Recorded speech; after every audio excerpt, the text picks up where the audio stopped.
Swami.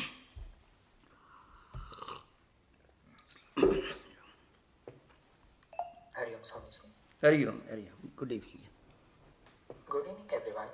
Welcome to the continuation of the discussion on the foundational texts of Indian philosophy.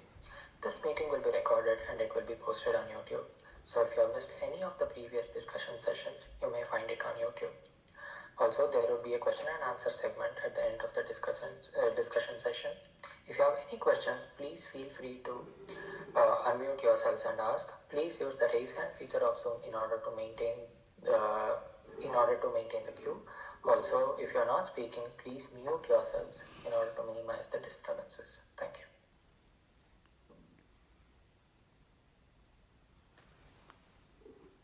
Recording in progress.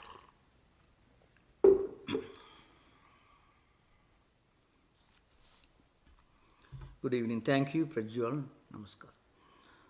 Om Sthapakaya cha dharmasya sarvadharmaswarupine avataravarishthaya Ramakrishnaya te namaha. So during the last session, we were just trying to summarize the fundamental tenets and doctrines of RΑMΑNUJA'S philosophy of qualified non-dualism, that is Viśiṣṭādvaita. Now there is a constant criticism sometimes from different quarters,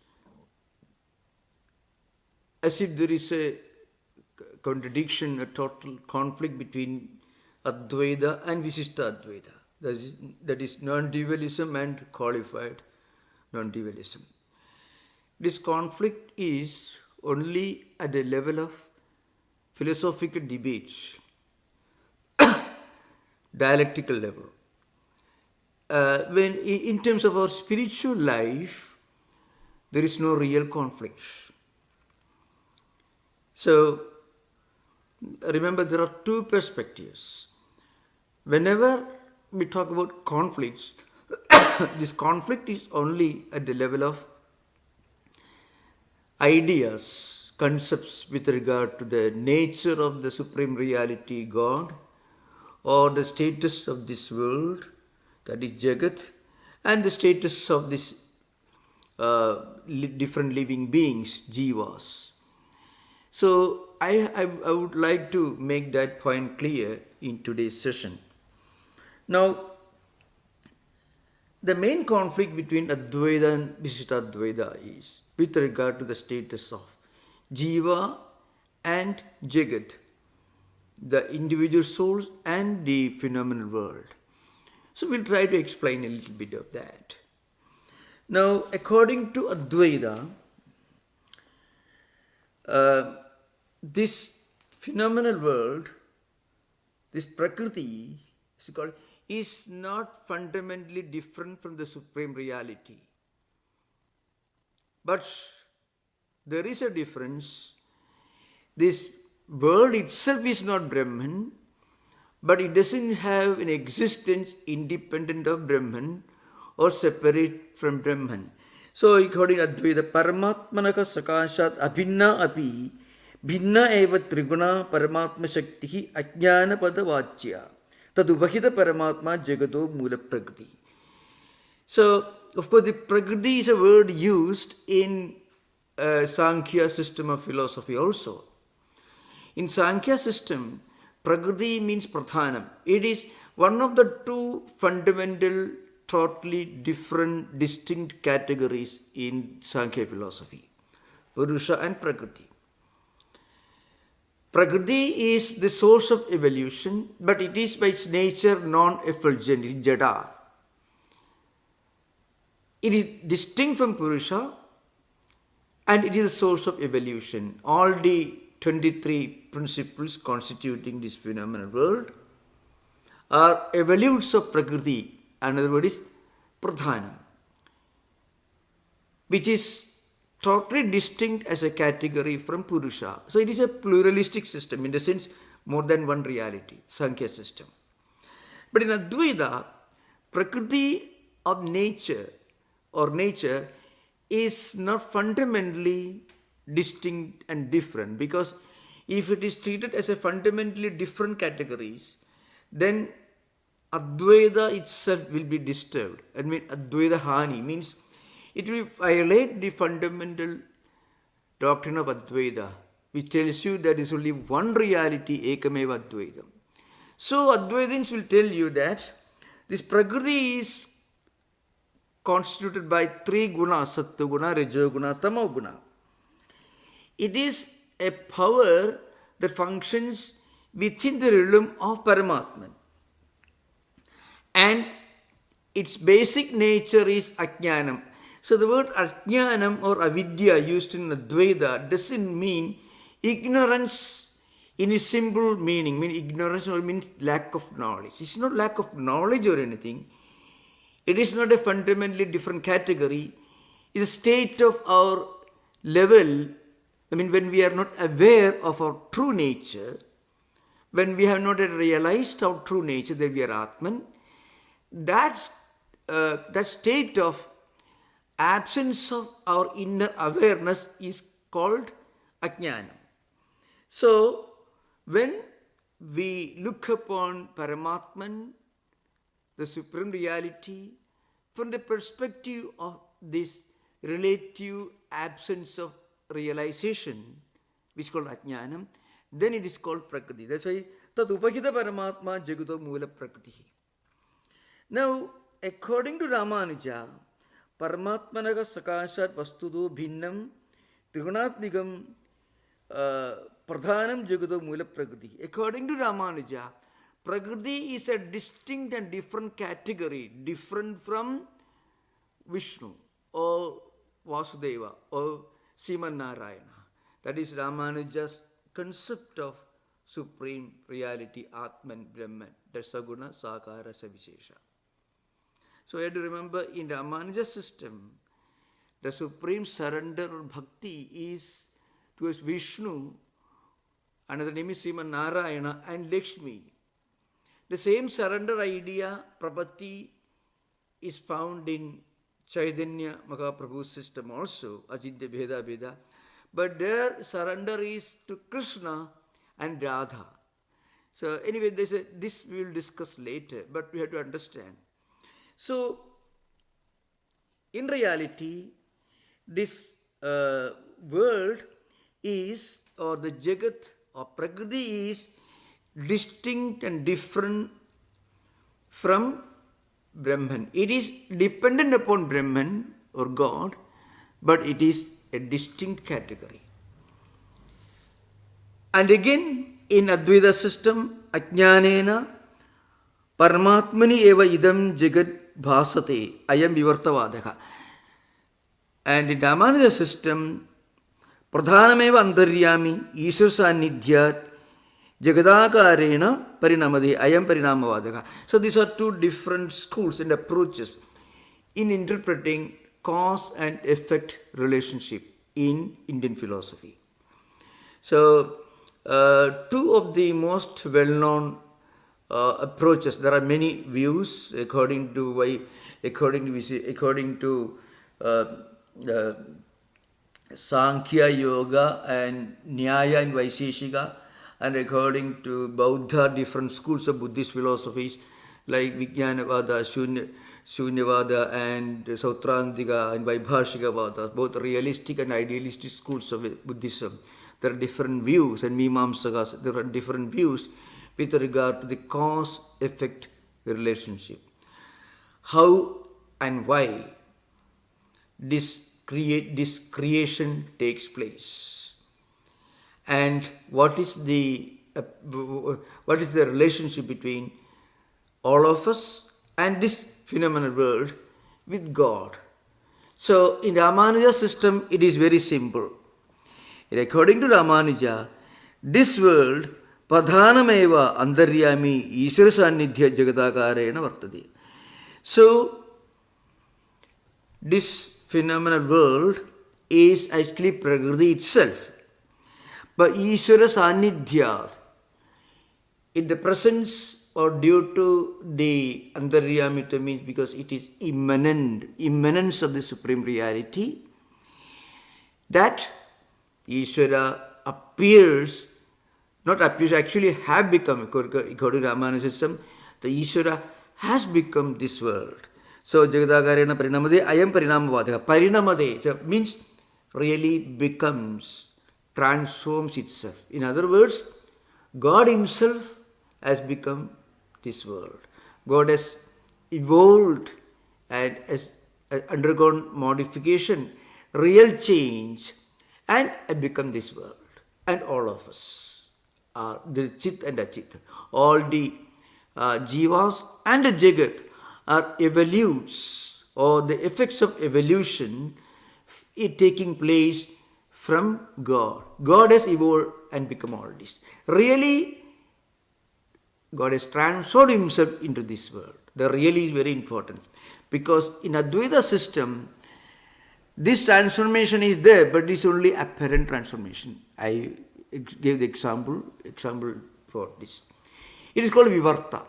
So, Vivarta is the approach with regard to the cause-effect relationship in Advaita. Parinama is the Sanskrit name for the approach in RāMāNUJā'S system, Viśiṣṭādvaita. Parinama means real change. For example, as I gave example, the oil seeds becoming oil. Why do we call it real change? Because oil cannot again be turned into oil seeds. Curd, for example, you call it yogurt, American yogurt. It comes from milk only. So it has become yogurt. Again it cannot go back to milk form. So it's a real change.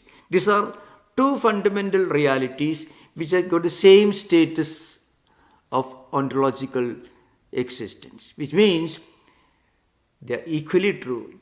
But in Advaita, gold only appears to have become a golden necklace, golden ring. Or clay or mud or soil only appears to have become different utensils from clay. So there is a change, but the change is only apparent. Why do we call it apparent? That appearance aspect is called Vivarta. So it's called Vivarta. No real change, but transfiguration or apparent change. The English translations frequently are used, but there is always a problem with regard to translation in some of the philosophical systems, not only in Vedanta systems or Indian philosophy, but even when you translate certain technical terms from Western philosophy into the vernacular language of India or any other country, there will be always a little bit of problem. Every translation is only an approximation of the real term. That's a fundamental principle in linguistics and philology. So, anyway, Vivarta and Parinama. Vivarta is the approach in Advaita, Parinama is the approach in Viśiṣṭādvaita. And now comes the next very important point. Advaitins will tell you, Paramatma Vivarta Bhudam Pradibhasikam cha idam Jagat Mithya eva nadu satyam. That means this phenomenal world, this empirical world is mithya and not satyam.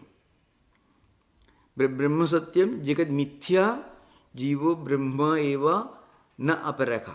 This is the essence of Advaita. So they will tell you Paramartha Vivarta Bhudam, that Paramatman or Brahman has undergone Vivartam. Vivarta means apparent change. For example, the gold has undergone a change, so it becomes a golden necklace, golden ring. The clay has undergone an apparent change, so it takes various forms, like a jar, like a cup, or maybe a pot. So it has undergone this apparent change, okay, Vivarta Bhudam. So Pradibhasikam, it just appears to have become like that. So it is called Mithya. Now it is called Mithya. So what is the meaning of Mithya? We will discuss very soon. On the other hand, according to Ramanuja, pradhana parinamabhudam cha idam jigat satyameva natu mithya. Ramanuja makes it very, very clear. In fact, he has written very elaborately during the early pages, the early stages of Sri Bhashyam. It's a commentary on Brahma Sutra. It's called, Maha Purvapaksha. I mean, so actually, these some of the fundamental objections of Ramanuja against Advaita, based on this concept of avidya, maya, mithya, all appear in Sri Bhashya. So altogether, Sapta Anubhavattivada means 7 untenables, means 7 illogical points with regard to Advaita from the perspective of Ramanuja's system. This is a bit technical. So I will try to explain if I get time today. Otherwise, I will explain later. This is very important. It's a very, very profound example of different views in Vedanta philosophy. Sapta Anubhavattivada of Ramanuja. It is actually closely linked to this. So according to Ramanuja, he says, Pradhana parinamabhudam chaidam jagat satyameva nati mithya. He says this world is a reality. It is as real as God himself. God is immanent, present in everything.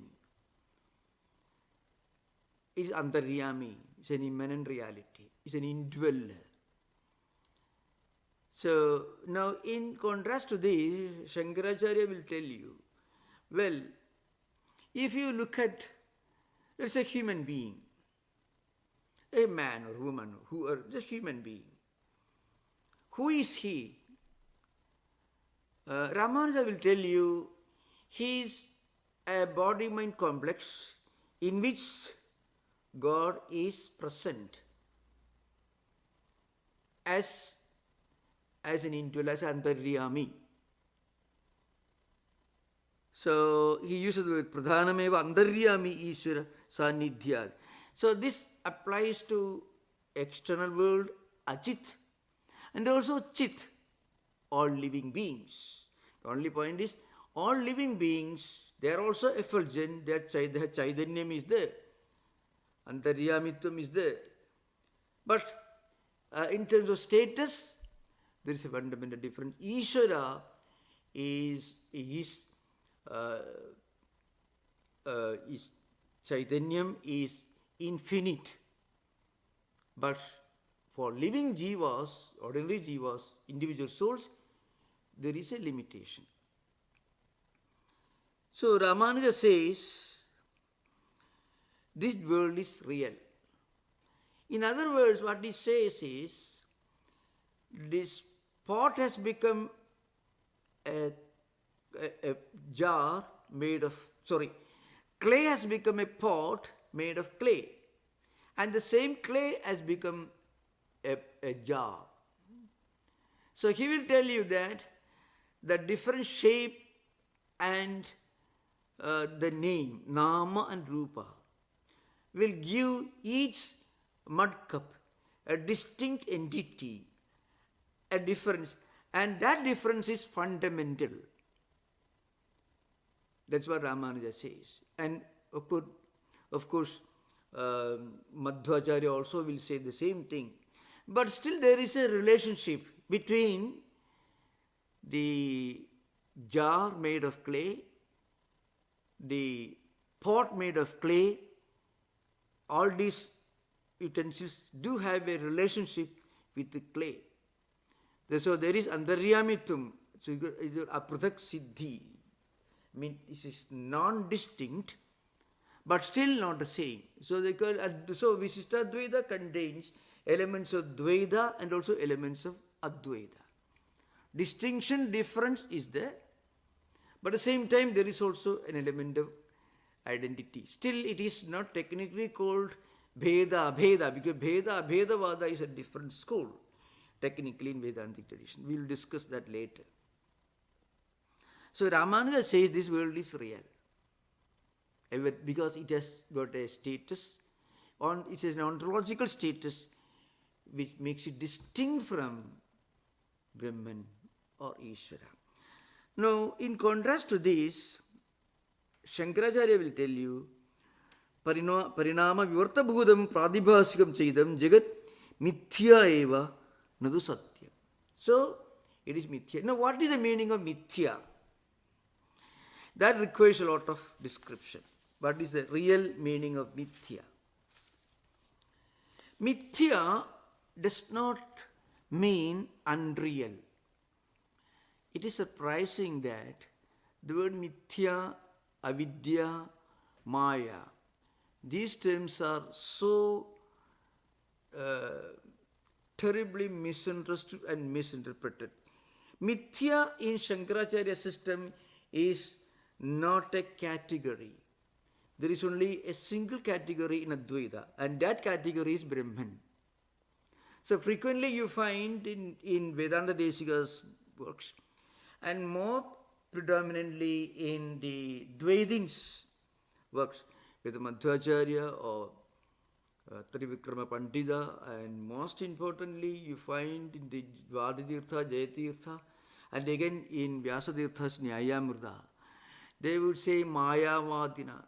Ete sarve Mayavadina. All these are Mayavadins. Advaita is not Mayavada. Advaita is Brahmavada. So Maya is not a category in Advaita. But this is not recognized or understood, unfortunately, by many non-Advaitic philosophers. But if you read any English translation, you will get away with the impression, unfortunately, that Maya is a category. Because Maya is indescribable. So long as we are living in a state of absence of awareness of our true nature, which is called avidya or ajnanam. So long as that ignorance of our true nature persists, we may think that a pot, a jar, all made of the same clay, is a distinct entity from each other. So in Pancha, Bheda Siddhanta in Dvaita system you find. That's why Samkshepa Sharirakara, I mentioned this earlier in the previous one. He says, he says, he has a famous statement in the Samkshepa Shariraka. Vivastidesmin parinamavadi soyam samayadi vivartavadaha. He says, Samkshepa Shariraka. Says. So, Vedantavade parinamavadaha. So, Vivartavadasya purabhumo Vedantavade parinamavadaha. Vivastidesmin parinamavade soyam samayadi vivartavadaha. So at the beginning we may think that the clay has really become the pot. The gold has really become golden ring and golden necklace and so on. But then you break the pot and it becomes clay. You break the jar made of clay, it becomes clay. You melt the golden necklace, it becomes gold. You melt the golden ring, it also becomes gold. So that means gold has not really become necklace or ring. Gold has taken a new name, nama, and a new form, rupa. Because it has a different rupa, it has got a different nama. So that's why Vedantavadasya Prathamabhuta means at the first stage, we may think Vedantavadi Parinamavadaha. Parinama or real change is the idea that comes to us. Then Vivastidesmin Parinamavade Soyam Samayadi Vivartavadaha. When we actually go further in the true nature of things, then you realize that actually gold has not really become golden necklace, a golden ring. They only appear to have become. In other words, when we are in a state of the true nature of our own Sarupa, that we are Brahman, in that state, we may think this world is real. Everything is real and everything is eternal. And again, the word real, if you use the word capital letter R, it's called Paramarthika Satta in Advaita. If you want to define something as Paramarthika Satta, it should remain the same in the past, present and future without any change. There is nothing in this world which remains the same in the past, present and future for billions of years. This cosmos, these galaxies, they also undergo changes, only in terms of billions of years. So anything that undergoes change in time, in space, is real, but not absolutely real. Is real only in the relative sense, but not real in the absolute sense. Because if you want to call it real in the absolute sense, it should remain the same. It should be Trikala Adidatvam, it should have under Sat Vikara Adidatvam. It should be beyond the six changes. Jayade, Asti, Vardade, Viparinamade, Abhakshide, Vinashyati. Which actually Yaska, himself Niruktam, he begins at the very beginning of Niruktam. This is how he mentions this in the early pages of Niruktam. The absolute reality should be beyond any kind of changes. And also it should be Trikala Abhadidatvam. It should not be affected by the changes in the past, present and future. So, anything that undergoes change, anything that undergoes any modification in time and space is real only in the relative sense, not real in the absolute sense. That is called mithya. So mithya is not something that is absolutely unreal. Mithya is something that is neither absolutely unreal nor absolutely real. It is not absolutely real because it changes. It is not absolutely unreal because we experience it so long as we are within the realm of ignorance. It's called mithya. So, and that state of absence of inner spiritual awareness of our true identity with the entire existence, Aham Brahmasmi Dhanabhudi, that state is called the state of ignorance. That state is the state of mithya. That's why there are 5 definitions for mithyatvam. The first one, of course, in Shankaracharya's commentaries, there are differences. There are different expressions. But during the post-Shankarite developments in Indian Vedantic dialectics, many great books were written and many dialectical exchanges took place, mostly between the great dialecticians of Advaita system and the great dialecticians of Dvaita system. Actually, there were very few dialectical confrontations between Viśiṣṭādvaitins and Advaitins, because after Vedanta Desika, Viśiṣṭādvaita did not produce such outstanding dialecticians comparable to the Dvaitins like Vyasatirtha and before him Jayatirtha, Vaditirtha and others. So, in Vyasatirtha's Nyayamrita, which goes back to maybe 15th century.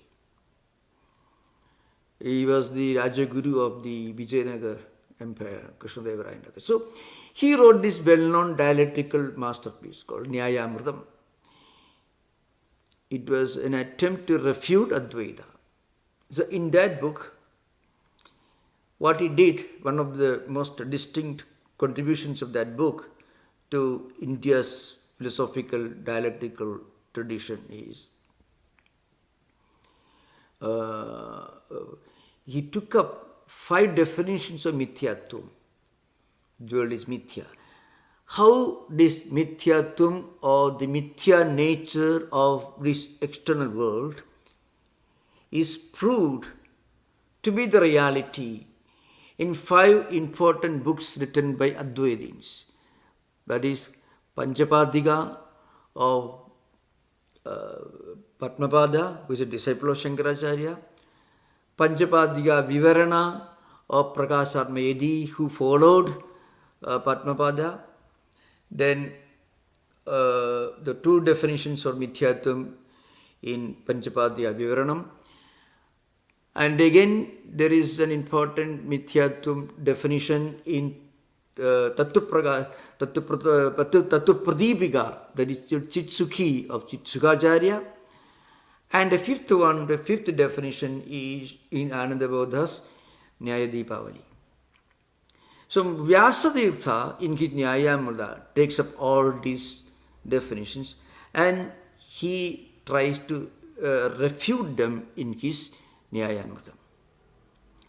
And Madhusudana Saraswati, who wrote a refutation of Nyayamrita, defending Advaita, he defended these 5 definitions. So remember, the first definition is sadasatta anadhikarnatvam va mithyatvam. So sadasatta anadhikarnatvam. It means anirvachaniyatvam. That means the indescribable nature of mithya. Because mithya cannot be called real. Because if mithya were real, it will always remain there. That means you can never get moksha. You can never get liberation. If mithya were unreal, then there is no need of any spiritual practice. So, if you are already liberated, if you read Gaudapada's Karika, you find na nirodho, na chorpatti, na bandho, na sadhaka, na mumukshur, na vai muktaha, ittesha paramarthata. Such statements, I have already given almost 144 lectures on Mandukya Karika with Bhashya. So, you find Gaudapada says there is really no bondage, no liberation, no need of any spiritual practice. But what Gaudapada says in that book is the state of the enlightened person who has reached that state. But before one reaches that state, it is wrong to make the statement. For the ordinary jivas, there is a problem. So there is a bondage, and that bondage can be got rid of only by attaining sadhana sadhushta sambhati and savanam mananam nitidhyasana, vichara marga, etc. So in Panchapadika, Padmapada defines mithya as sadasatta anadhikarnatvam va mithyatvam. There cannot be any adhikarana, any support for something that is neither real nor unreal. In fact, such a statement itself is logically non-tenable or untenable. This is the line of refutation that you find in Vyasatirtha's Nyayamrita, who tried to refute this Padmapada's view. Actually, that's what RāMānuja develops as Anivachaniya Anupapatti in his Sapta Anupapattivada. The second definition is by Prakasatmayedi, who wrote Panchapadika Vivaranam. There he says, Pradivanno Badho Traikalika Nisheda Pradiyogitvam va mithyatvam. So, when you mistake a rope for a snake, because of your impression, your memory of having seen a snake sometime in the past, you superimpose the snake on the object that you are seeing in front of you, which apparently looks like a snake, but it's not a snake. When you bring light, the so-called snake idea goes away and you realize it is a rope. So the snake actually did not exist before you brought light, when you wrongly mistook it to be a snake. The snake doesn't exist when you bring light. The snake idea only existed in our mind. That is called adhyasa, smrutirupa, because of some memories of having seen a snake in the zoo or somewhere. And when you see an object very similar to that in front of you, you mistake the snake memory, and that you think it is a snake. So, Pratipanno Bhadu Traikalika Nisheda Pradiyogitvam va Mithyatvam. That is mithya. That means, actually, the snake did not exist either the past, present and future. This again in Prakashatmayadi's Panchapadika Vivarana. In the same book, Prakashatmayadi gives another definition, which also is taken up by Vyasatirtha in his Nyayamritam. That is Jnana Nivartitvam va Mithyatvam. So when you get spiritual enlightenment knowledge, then you get freedom from this entanglement of mithya. So something that goes away, that disappears, that is driven away, and then the result is jnanam. So something that is removed by jnanam, and that is ignorance, ajnana. If somebody runs away when there is sunlight, the running person should be darkness. So again, but you cannot say that darkness has a positive entity, but it just goes away. So that is jnana nivartitvam. The fourth definition is it is swasya nishtha. It is that is swasya nishtha atyanta bhava pradiyogitvam va mithyatvam. Swasya nishtha atyanta bhava pradiyogitvam. That is in Tattva Pratipika, that is called Chit Sukhi by Chit Sukhacharya. Again, the fifth one is Sadviviktattvam va mithyatvam, something that different from the fundamental reality. So the point is, mithya is not a category. Mithya is a state where we make some mistake due to absence of real knowledge. So that state has no beginning, but it has an end. That's why, you cannot say when did the rope become a snake. The rope never became a snake. But when did the snake idea disappear? When you brought light. So it has an end, but not beginning. So it's very often, many non-Advaitins, they make the mistake.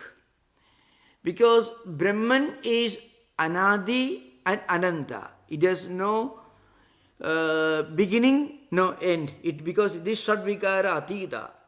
It has just no birth, because it always exists. It has no death, because it always exists. It has no growth, evolution or decay, because it never undergoes any change. So jayade, asti, vardhade, viparinamade, apakshiyade, vinasati, sadvikaras. Brahman is beyond all these changes. Now, sometimes non-Advaitins misunderstand that Maya is Anadi. So, it is Ananda. Maya is not Ananda. You are away from Maya. You get rid of Maya when you become enlightened. When you bring light, the snake idea goes away. So, snake is only an idea. It is only pratibhasika. So, this creates lots of problems among Advaitins and Viśiṣṭādvaita. That's why the Sankshepa Sharirikakara says, Vivartavadasya Purvabhumau Vedantavade Parinamavadaha Vivastidesmin Parinamavade Swayam Samayadi Vivartavadaha. Vivartavadasya Purvabhumau. In the early state of awareness, before we are not fully aware, we are not fully aware of the true nature, we may think that the gold has really undergone and has become something else and has become a necklace. But when we melt it, it goes back to gold. We may misunderstand that the clay has actually undergone a fundamental change, has become a pot. When you break it, it goes back to clay. That's why Vivartavadasya Purvabhumau Vedantavadi Parinamavadaha. We may start believing in Parinamavada, real change, but when we analyze, we understand that change is not real. You break the pot, it goes back to clay. So this is a very, very important point. So in RāMāNUJā himself said Vedartha Sangraha. It's actually a shortened form of Bhashya, Brahma Sutras. Sarva Sharirataya Sarva Prakaram Brahma eva avasthidam iti abheda samarthitaha. At the same time, Ekameva Brahma Nana Bhudachit Ajit Vastu Prakaram Nanatvena avasthidam iti Bheda Bhedocha. So you find there is Abheda. Viśiṣṭādvaita is Advaita, but it is Viśiṣṭāikyatum, means there is a unity and oneness, but that is conditioned. Sarva Sharirataya Sarva Prakaram Brahma eva avasthitam. Is Brahman only. Idi Abheda Samarthita. So there is we accept all unity and oneness of Brahman. That is fully understood. At the same time, Ekameva Nana Bhuda Chit Achit Vastu Prakaram Nanatvena Avasthidam iti Bheda Bhedo. So Nanatvena Avasthidam. There is plurality, there is manifoldness, so there is Bheda.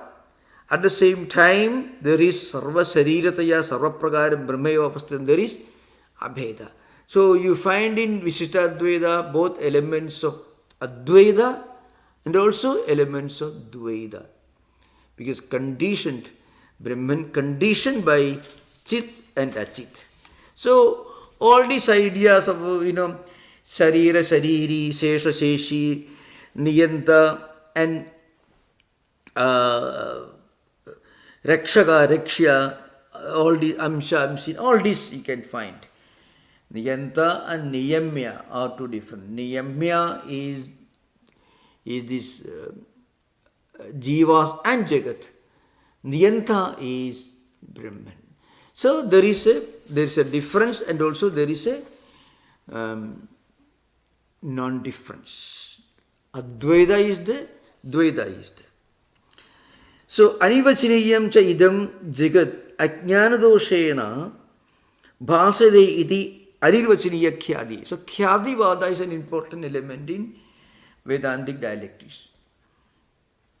So there are different Khyadi Vadas among the Mimamsakas, among RāMāNUJā'S, among Advaitins and Viśiṣṭādvaitins and Advaitins, that we will discuss later. It should be treated entirely as a different topic. So, but in the summarization of some of these elements in both Advaita and Viśiṣṭādvaita, we will limit to the present context. So, according to Advaita, Anirvachiniyam cha idam jagat, this world is Anirvachiniyam. It is Maya. So, Sannapya Sannapmi Bhayat Migano, Bhinnapya Bhinnapmi Bhayat Migano,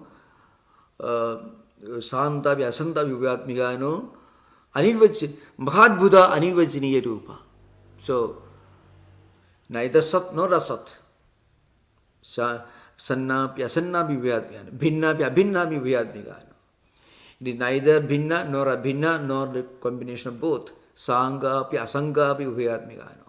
It is neither whole nor composed of parts or combination of both. It can be described. It is beyond definition. It is beyond description. It cannot be called a reality because it's not a category. But you cannot dismiss it away because you are within that till you realize your true nature. Till you get Brahmajnanam, you are within Maya. At the same time, and Maya is the source of this Jagat. Because Maya is the absence of our true nature. And due to absence of our true nature, we mistake this world of plurality as a distinct entity, as something different from the supreme reality. Because there is not enough light, you mistake the rope for a snake. At the beginning, a child may think an ornament, necklace or ring made of gold is different from the gold. But when he goes deeper in his spiritual evolution, he will understand that actually the same necklace, the same ring, both have come from the same gold. So that's why that is Vivartavadasya Purvabhumo Vedantavade Parinamavadaha. We may think the gold has really become the golden ornament or necklace. Vyavastidesmin Parinamavado Soyam Samayadi Vivartavadaha. So when we actually analyze, then Vivarta, the reality of Vivarta becomes automatically obvious and it becomes a fact for us. So they believe that this Jagat cannot be defined, just as Maya cannot be defined. On the other hand, so they believe in Anivachaniya Khyati. I mean, the approach to analyze the reality is that it is indescribable. It is beyond words, because it's neither Sat nor Asat. That is Sadasatta Anadhikarnatvam va Mithyatvam. That is Padmapada's definition of Mithyatvam. And Ramanuja says, Vastutaha Satyameva Jagat Pratiyade iti Sarvatra Satkhyadi. Ramanuja's system says, in reality, Satyameva Jagat, this world is actually real. Iti Pratiyade iti Sarvatra Satkhyadi. So this is I think if we go deeper, you will understand there is a difference between a golden necklace and a golden ring. People wear necklaces on their neck and they wear rings on their fingers. You drink water with a cup made of clay, but you use a jar or a pot for storing water. So there is a difference. But that difference is only difference in terms of the shape and also the name, Nama and Rupa. Nama and Rupa give it a distinct entity, that is true.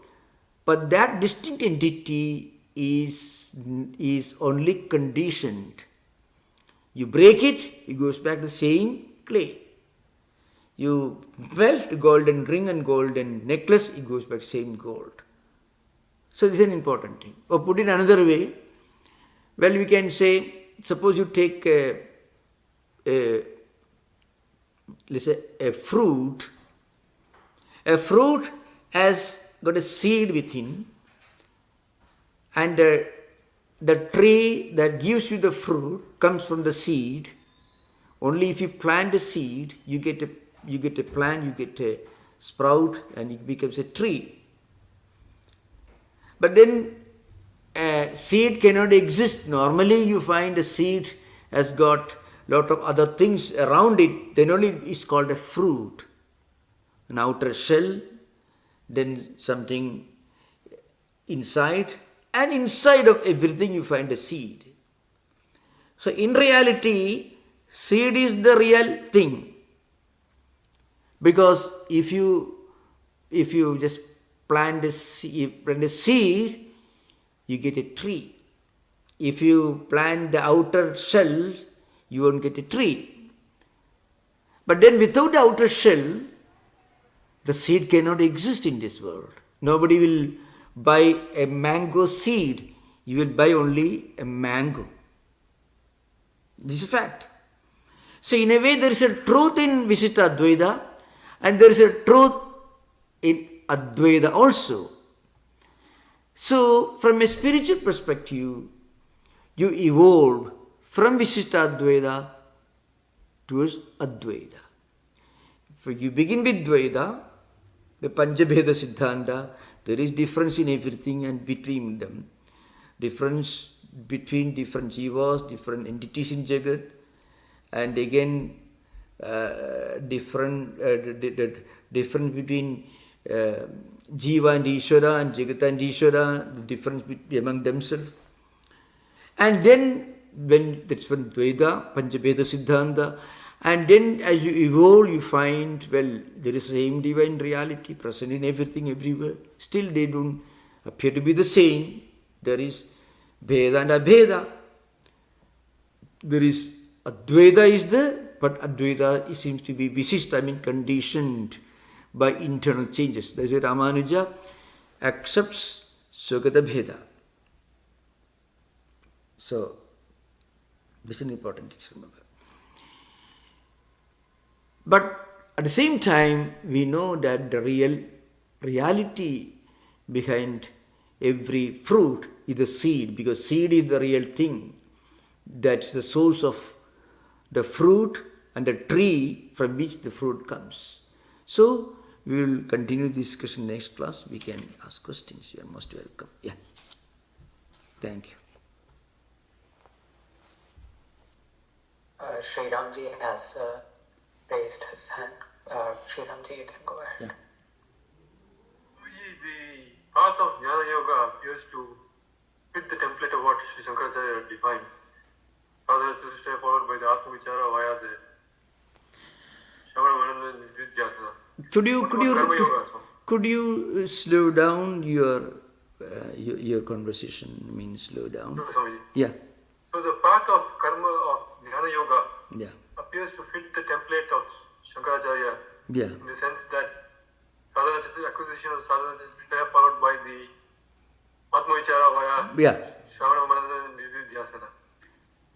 That's What true. about the Karma Yoga, Swami? Is that, Yeah, I tell you. what So, is that? yeah. Is that subpar?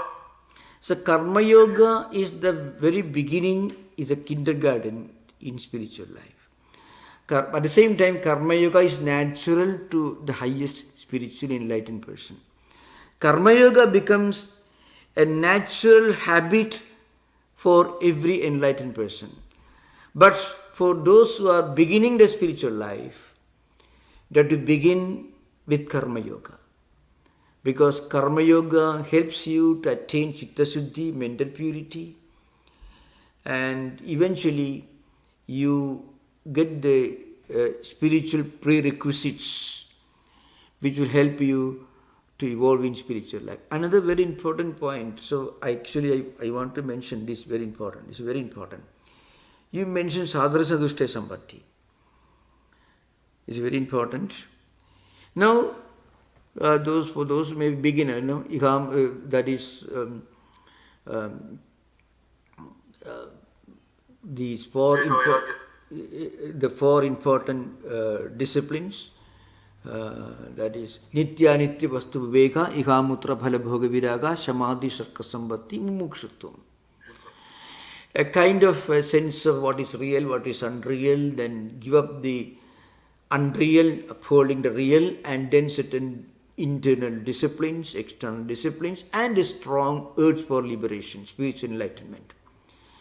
And then you read the scriptures, Sravana, Manana. Now remember, these things are common not only to Advaita. Any person who takes to spiritual life automatically will be imbibing all these qualities.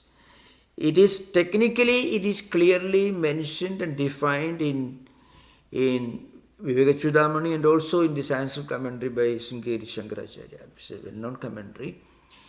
So, it is clearly articulated as 1, 2, 3, 4 like that in Vivekachudamani. It's a small Prakarana Granthas, not very small, more than 500 verses. But then, you find a follower of RāMāNUJā'S system who is aspiring to become a prapanna, who is aspiring to practice prapatti. He also will have all these qualities. It's important. Any person in any tradition or a Christian mystic, somebody like Saint Teresa of Avila, also will have all these qualities. Strong urge for spiritual enlightenment is common. And that gives you a lot of internal restraint, moderation, these qualities. And also a sense of renunciation of worldly things. And also a sense of what is real, upholding the real and giving up everything.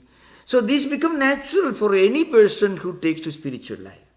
Even for you to have an interest in listening to this lecture, you need a little bit of the sadhana sambhati. There are many wonderful things you can read in this world or listen to in this world. But people take interest in serious spiritual, transcendental, mystical teachings because they have a sense of all these internal spiritual disciplines. So there is no doubt about it. So sadhana sambhati, the 4 disciplines mentioned in Viśiṣṭādvaita are common and universal for any sincere spiritual seeker. It is obvious. It is clearly articulated in Shankaracharya's Viśiṣṭādvaita. And when you practice karma yoga, you automatically imbibe all this. Slowly you develop all these qualities. So that's very important. So in summary, what you're saying is, other yoga paths, karma yoga, bhakti yoga, they only result in cultivation of sadhana chatushtaya, chitta shuddhi. You still need to do atma vichara via Tattwamayanandaji to reach the end goal. As I mentioned to you, Shankaracharya himself says, as you know, karmanishthayaha chitta shuddhidvarena purushartha hedutvam na swadandriyana jnananishtha tu swadandriyana purushartha heduhu anyan apeksha. So karmanishtha will certainly take you to the highest purushartha, moksha. But na swadandriyana, not directly, but certainly indirectly. Why it's called indirect? The reason is, karmanishtha will automatically develop in your mind these great qualities of sense of renunciation of worldly things, great devotion to some higher spiritual disciplines and moderation, all these qualities. So karmanishtha will help a person to gradually develop this sadhana sambhati. It is not a distinct path. It is actually a development of certain fundamental spiritual qualities in our mind and emotional system. That is sadhana sambhati. That's all. Thank you. So next, anyone else you can ask. Most welcome. Mark G has raised his hand. Mark G, you can go next. Yeah, namaskar. Yeah. While you were talking about Nitya, I looked up an article. I found an article. It was entitled Advaita Concepts of Maya and Mithya. Advaita? And he talks, Could you repeat once more? Advaita? Advaita? Advaita Concepts of Maya and Mithya. Okay, yeah. So he talks about the same, basically the same things that you have been talking about, and he ends up talking about the knowledge of absolute reality. So he says, how does this knowledge help? What is the use of this knowledge of absolute reality? It helps in reducing the importance we attribute to this waking world. It allows us to be detached and practice karma yoga. Would you agree with that? Yeah, actually, this, again, it is not an intellectual concept. It is an inner experience.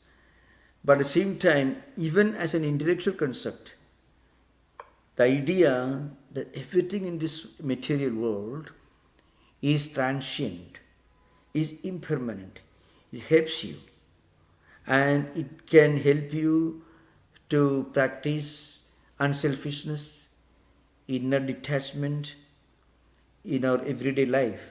So in that respect, little bit of this intellectual association with these ideas can certainly help a person to practice karma yoga. Otherwise, somebody may ask this question, why should I practice Karma Yoga? Why should I do my duty as an offering to God? Why can't I act with total selfishness? Greed? What is wrong if you practice greed? People may ask this question. So the greed can help you to make more money, perhaps cutthroat profits. But then, if you realize the profits, the money, the wealth you generate is transient, is impermanent, then why should I take all the trouble? I have enough. Why should I be greedy? So, the idea of mithyatvam, or the transitoriness, the impermanence of these empirical things, can certainly help you to develop certain spiritual qualities. And if you develop those spiritual qualities, then you may become inclined to practice Karma Yoga, which requires little bit of unselfishness. It's a very important point. So, an intellectual understanding of Maya and Mithya can certainly be very helpful. Even when you get a report from your doctor that you got a serious illness, okay, and if you believe, if you practice Advaita, it can help you. Oh, this health, body, all these things come and go. They are transient. If you get information that you lost a lot of money in the stock exchange, your money is bound to go. Money comes and goes. It's impermanent. Everything in this world is impermanent, transient. That gives you a kind of spiritual common sense, and that actually helps you to deal with the problems of this world. So even as an intellectual concept, you may not have realized spiritually, you may not have realized this as a fact in a spiritual inner experience, but you're familiar with this idea. Even as a familiarity with this idea will be of immense practical help to any person who lives in this world. So Advaita has got a lot of practical utility in real life. After all, when you face a very unpleasant situation, even the unpleasant situation also is impermanent. So that gives you a lot of common sense. So I think this concept of Mithya and Maya has got a lot of psychological value, even as in counseling. It can remind us something that we frequently forget. Everyone knows that you cannot always succeed or you cannot always earn money. So if you lose something, you won't be shocked. You face the reality with greater wisdom and intelligence. That's a practical utility of this idea of Mithya. Thank you.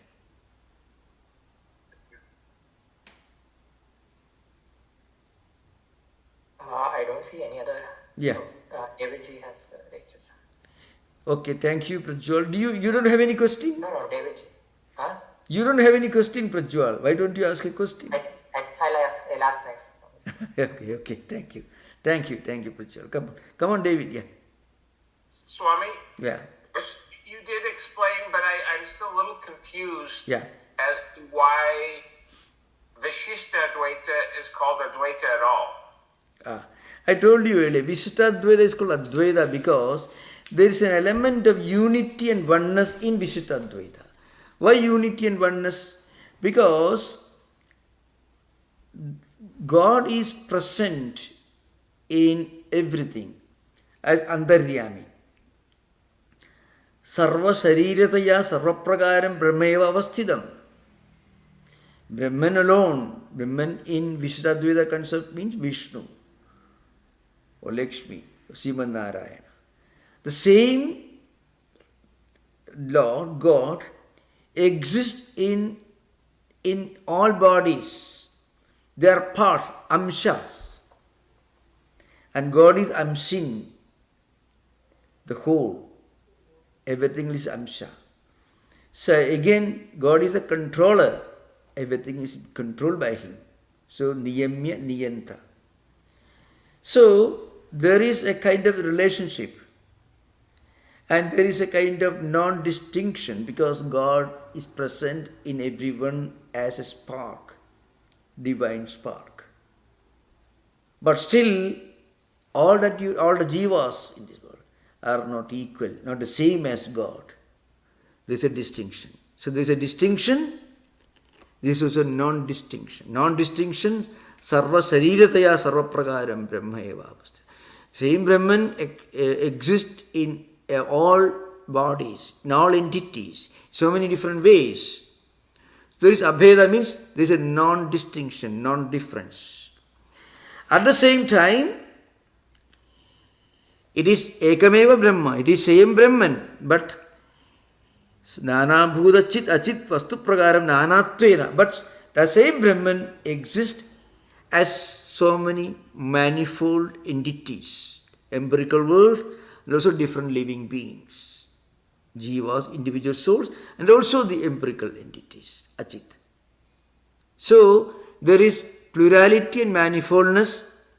At the same time, there is a unity and oneness. So if there is a non-dualistic element, there is also a dualistic element. Dualistic because it is a condition, it is called Viśiṣṭādvaita. Unity and oneness, but it is conditioned unity and oneness. In Advaita, there is unconditioned unity and oneness by its very nature, Surupa Aikyam. So the difference. Okay, thank you. In spiritual evolution, what happens? See, and surprisingly, I will tell you, if you read Shankaracharya's Stotras, the Advaitin teacher, in Shankaracharya's Stotras, hymns, devotional hymns. There are 68 very great, very grand, very profound, very moving devotional poems, poetry. Huge, and actually he wrote more than 100 poems. But 68 are so famous. He went to a temple, Divine Mother's temple, and he chanted Saundarya Lahari. And he went to Shiva temple. There also he found the same reality in the form of Shiva. Went to even Gangashtakam, Yamunashtakam, he could see the divine presence, even the glory, the grandeur of the flow of river Ganga, river Yamuna, the beauty, the grandeur, the charm of nature. There also he saw the presence of the divine. All these poems are so grand. If you listen to them, even if you don't know the language, it has got a mystical charm, magical charm about it. It captivates your heart. It brings down even BP. And actually, that's the power of Shankaracharya's Stotras. And there you find Dvaita also. In one he says, in Saundarya Lahari, I did not pray to you. I did not do anything to you. I am a humble devotee. And then at some point, he says, you are present in everything, everywhere. And at some other point, you are the same reality present in me. You see. So you find Dvaita, dualism, Viśiṣṭādvaita, qualified non-dualism, and Advaita, non-dualism in Shankaracharya's Stotras. Means hymns, devotional hymns. So where do you draw the line? So from an Advaitic point of view, there is no such thing that is inferior or superior. You are evolving from Dvaita, through Viśiṣṭādvaita, towards Advaita.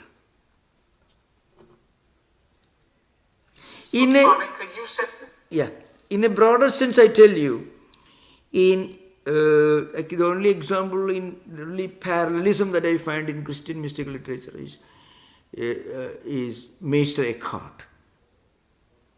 When Meister Eckhart refers to the indescribable nature of God.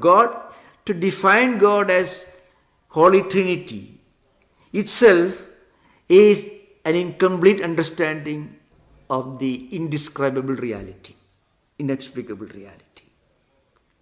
But same Eckhart also speaks about devotion. Of course, I want to warn you, if you read Rudolf Otto's book this, 8 Master Eckhart, there is a problem. Rudolf Otto's understanding of Shankaracharya's devotional philosophy is absolutely lopsided and incomplete, because he is not able to understand anything about the devotional element of Advaita. He totally forgets and neglects it, because he says in Eckhart there is a lot of devotion, in Shankaracharya there is zero devotion, because if he had not even read even translation of one of the devotional hymns of Shankaracharya.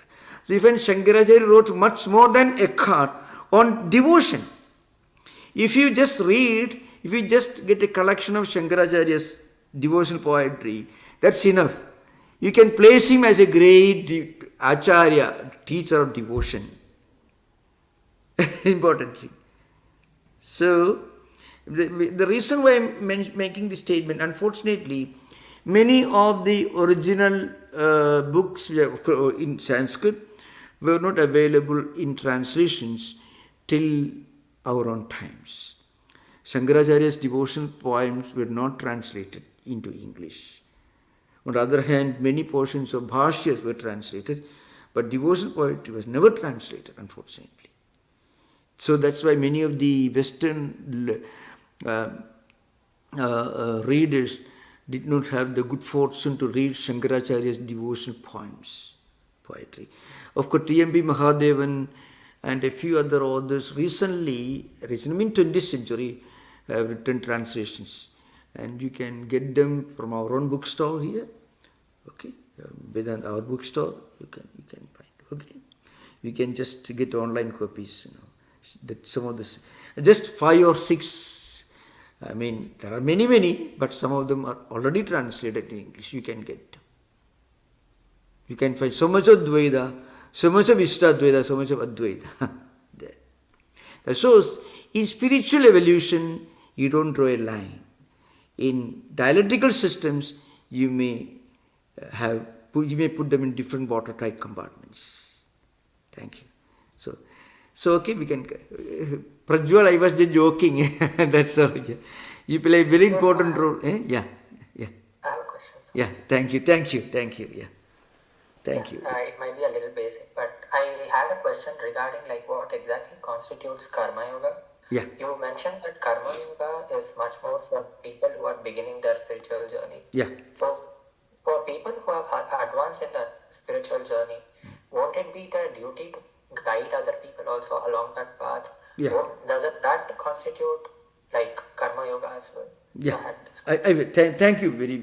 It's a very practical question, very important question. So the point is, when we work with a lot of zeal and application and concentration and a lot of enthusiasm, but also with a lot of expectations, lot of focus, lot of I want to enjoy, so I will work hard, I will be very efficient, I will make a lot of money, I will succeed.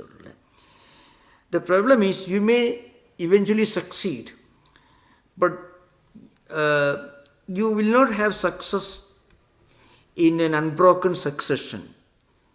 No one can expect to succeed all the time in every activity. You may succeed less, sometimes succeed more, sometimes total failure also can happen. Great success also can happen. So our mind may respond to these experiences.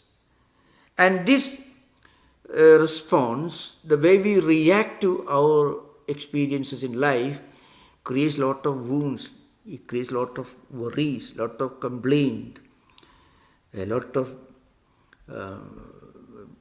sometimes depression. So how to keep our mind healthy? How to avoid the problem of becoming depressed when we fail? To realize that we are not expected to succeed all the time.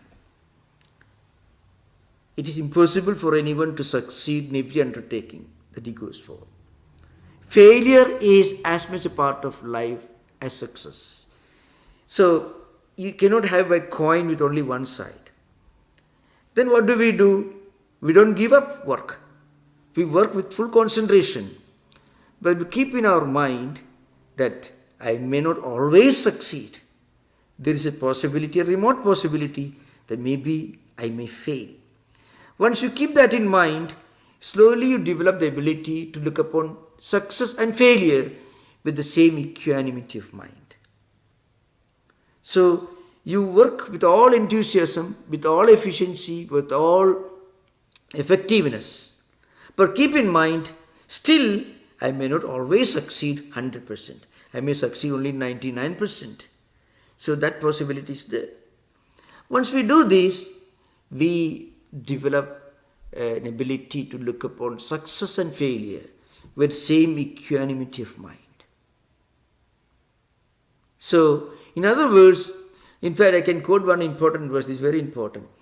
Saktaha karmanya vidvam soyadha kurvanti bharata kurivyan vidvan tatha asaktaha chigishu loka sangram. Gita, it says, just as a person who wants to succeed, who is very enthusiastic, very much attached, who is not practicing karma yoga, he is very greedy, very active, fully focused and concentrated. And he may succeed. With the same enthusiasm, you should work. With the same efficiency, maybe far greater efficiency.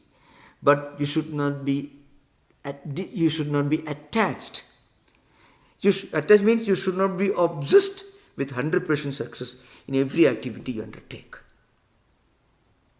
That is wisdom. The wise man, he also works with the same efficiency. He may be working in what is the most wonderful place in New York, Wall Street. He may be a big man in Wall Street, making billions of dollars. But he knows that sometimes he may lose money.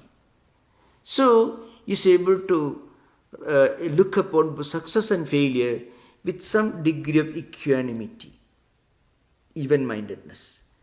That is the advantage of karma yoga. That is called karma yoga. The wisdom that helps you to realize that there is a possibility that I may not always succeed 100%. That wisdom, if you have that wisdom and you work in this world, you are safe. That is the method of karma yoga. And this has two dimensions.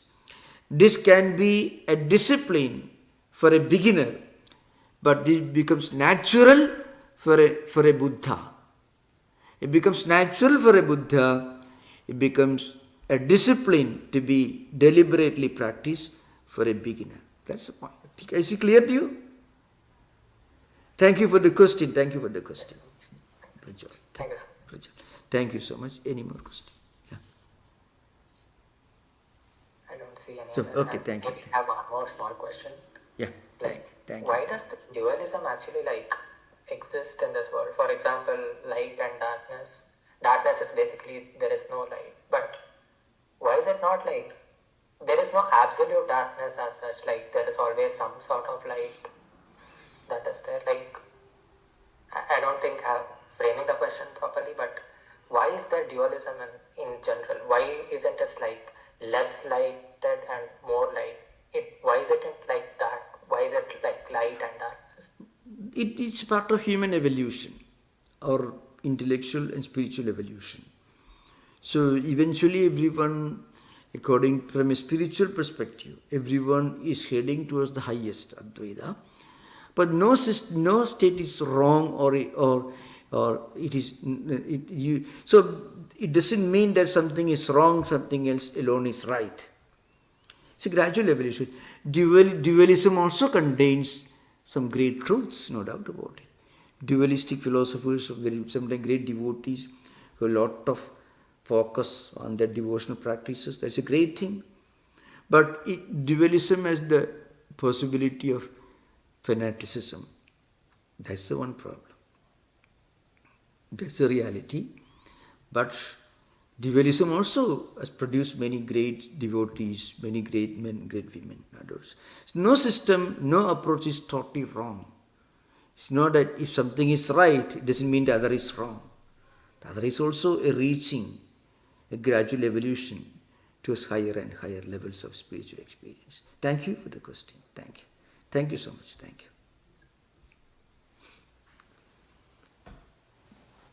So we had a very wonderful question and answer session. Thank you very much.